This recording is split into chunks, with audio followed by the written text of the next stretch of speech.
I'm getting hot already.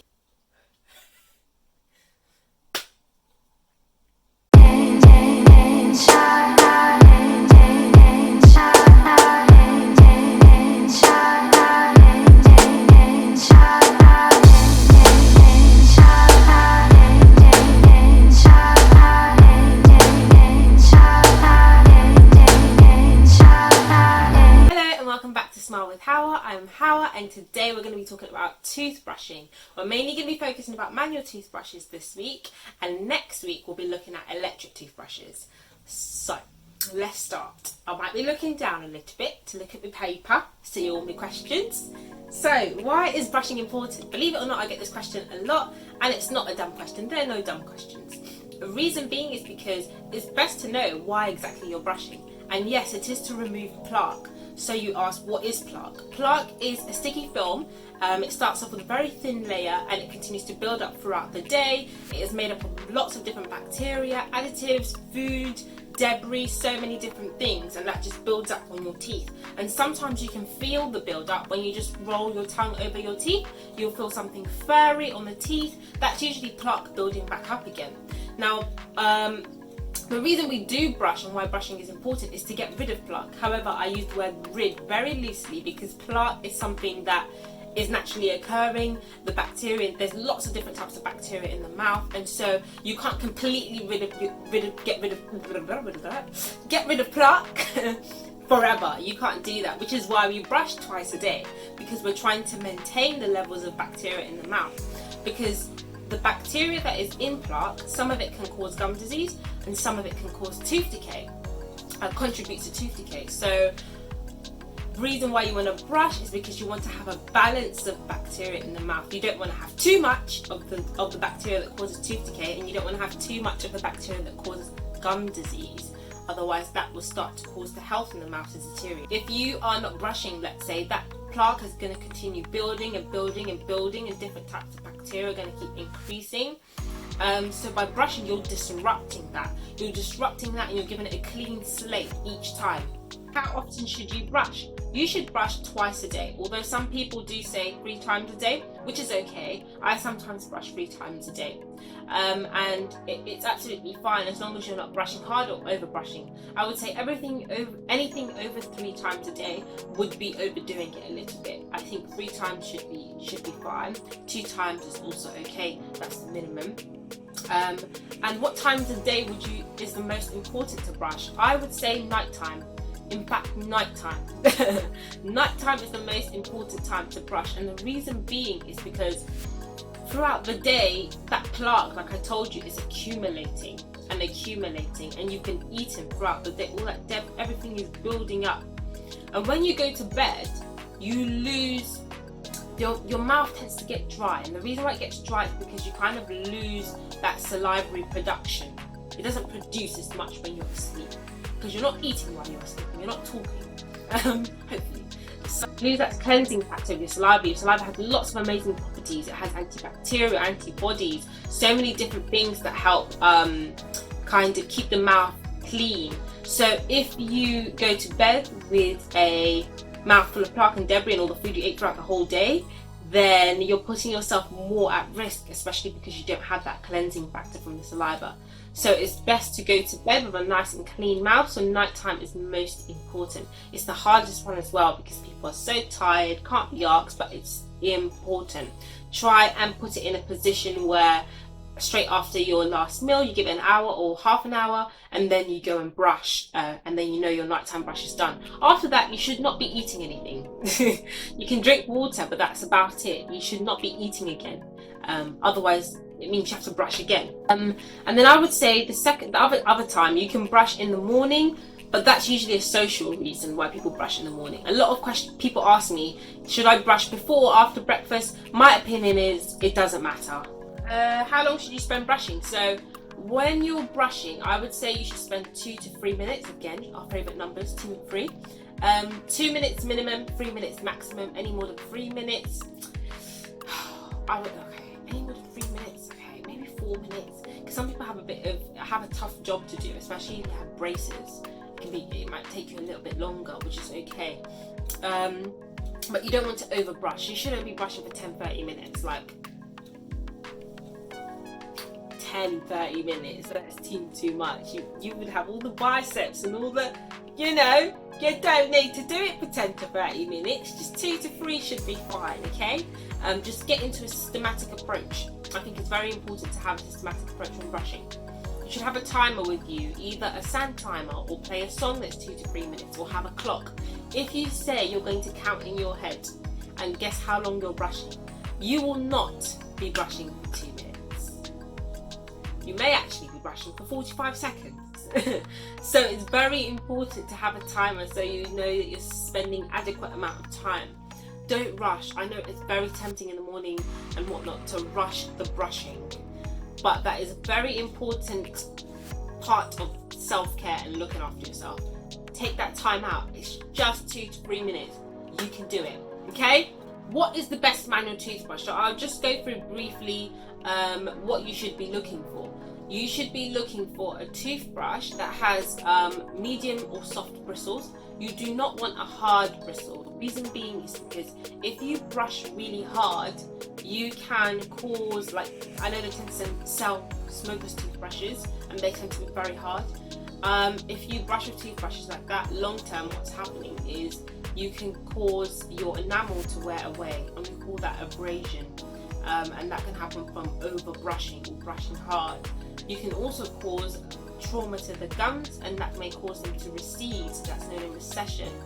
And what tends to happen is then patients don't like the look of their teeth because enamel is white in colour, and when you wear it away, what's underneath is dentine, which is yellow in colour, and so people then feel that their teeth are looking more yellower and they're not happy with it. Another thing is you may start to get sensitivity because your gums have receded now. Your roots are exposed a little bit more, which means that you may get some sensitivity that you probably didn't have before. So that's why it's important not to brush with a hard toothbrush, medium or soft. Again, you want the bristles to be all the same level. I'll show you in a minute. A lot of the times people get bristle toothbrushes that are like zigzags all across, and they say interproximal action, in between the teeth action. It's marketing. You don't need it. If you floss, it doesn't work, alright? Just get yourself bristles, all the same layers. That's what you want. And then the head of the brush, you want it to be small so that it can fit around your back teeth. The back teeth tend to be a difficult area to get to because it's such tight space back there, especially if you have wisdom teeth. So if you have a chunky toothbrush or it's really pointy at the end, it's going to be very uncomfortable brushing back there, and you may actually kind of jab your gums a little bit or your cheek, and it might be sore. You might not like brushing your back teeth because of how big the brush is, and so then you end up spending less time there. So you want to use a toothbrush with a nice small head. And then the handles, so you want to try and make sure you're going for something biodegradable, something that's good for the environment, and I'll show you a few brands. There's one that I found that you can get in pretty much all the shops. As a Tesco, Morrison's and Sainsbury's, you can get them in. So I'll show you what my favourite toothbrushes are. So we've got Colgate. This is the one that you can get in as the Sainsbury's, Morrison's, Tesco's. Which I think is great. I think they brought this out quite recently. So it means that you can get a more biodegradable toothbrush and it's more accessible. It's easy, it's in your supermarket. So I think that's great. It says the handle is coated with natural beeswax to minimise absorption of water, so you don't have to worry about that rotting away because you're putting it under water every day. And it's charcoal infused, slim tip bristles. And obviously because you're replacing your toothbrush every 3 months, this is why it's important to have something biodegradable or recyclable. It's sustainably grown bamboo, and also the packaging is recyclable. It's recyclable packaging. Good for the environment, good for you. I think that's great. It's lovely. Let's have a look at the toothbrush itself. This is a soft brush, but the reason why I like this is such a good... It's soft, but it's not too soft. It's in between soft and medium, so it's really, really good. And look at the bristles, all the same level. That's what you want. You don't want it all zigzag. And the head, I would say, is a good size. It's nice and small. You can fit that around the back, very easy. It hasn't got a pointy head. It's rounded there, which means that you're less likely to kind of cause damage or trauma to your cheek. You know, that can be a bit sore sometimes. So I think that's very, very nice. And the handle is lovely. It feels nice when you hold it. So yeah, this is a good toothbrush which you can get in all the shops pretty much. The only reason why this is my favourite is because of what the brand does and what the brand stands for. Their marketing is impeccable, but also what they stand for is very good as well. So this toothbrush, you can find it in a few stores, I think. It is in TK Maxx. Obviously that doesn't really help right now because it's closed, but I'm not sure what other shops it's in, but they do have a website.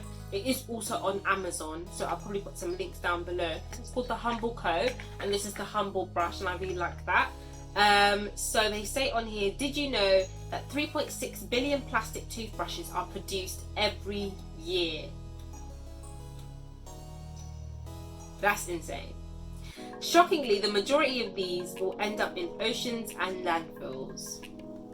Thanks to you, this won't be one of them, which is great. Unlike regular plastic toothbrushes, Humble Brush has a handle made from 100% biodegradable, sustainably grown bamboo. The fastest growing plant on earth, bamboo is also naturally antibacterial, which means that there is no need to use fertilizers or pesticides during its cultivation. And the box that it's in is 100% recyclable. This toothbrush, what it says here is kind to our planet, humble to others, which is nice. And they've got a quote, never believe that a few caring people can't change the world, for indeed that's all who ever have. That's really nice. It's lovely. They've also got the Humble Smile foundation, which like when you buy a toothbrush, you contribute to that foundation. You're actually like giving to charity at the same time. And they also provide people in areas of deprivation with toothbrushes because you're buying them. So I think that's great. I think obviously we're so lucky we live in an environment where you don't really think about things as simple as a toothbrush, or you just go into the shop and you just pick it up. This is the toothbrush. It usually comes in like a paper bag, but I took it off earlier. The only thing with the bristles is I would say it's got that dip. It's not the end of the world. It's not too bad. It's not like the ones that are just like really zigzag and jaggedy. This one's okay. So you can still use this. The head, I would say, is slightly bigger than the Colgate, but again you've got that rounded end, which means you won't cause trauma back there. It's still quite comfortable and you can still use it very well, so it's still a very good brush, and yeah, it feels good. Then last but not least, we've got TP brand. TPs, they're mostly known for the little interdental brushes that go in between your teeth, but they do have a toothbrush now. I mean, we've been nagging at them. I feel like every time I see them in like showcases and stuff, I'm like, so when are you guys going to get biodegradable toothbrushes and interdental brushes? I feel like I'm always asking that question. But yeah, this is made of bio-based plastic, 95% recycled CO2. It's made from sugarcane, which is nice, gives bamboo a bit of a break. What do they say? They say 100% of bio-based filaments and a handle made from 96% sugarcane. Good renewable raw materials, produced using 100% green energy, partly from our own rooftop solar panel facility. Recirculates 95% of CO2 emissions during its life cycle, good for teeth and good for the environment. That's really lovely. And I like the head. I don't know if you can see that well. The head is very nice and small, almost looks like a children's toothbrush, but it'll be great for people who are struggling to get to their wisdom teeth, or again to their back teeth. But yeah, that's it. The only problem with this is quite hard to find in shops. I think it's mainly just online. I think it says you can have a look at tp.com/good. It was fun talking to you guys again, and we'll see you soon.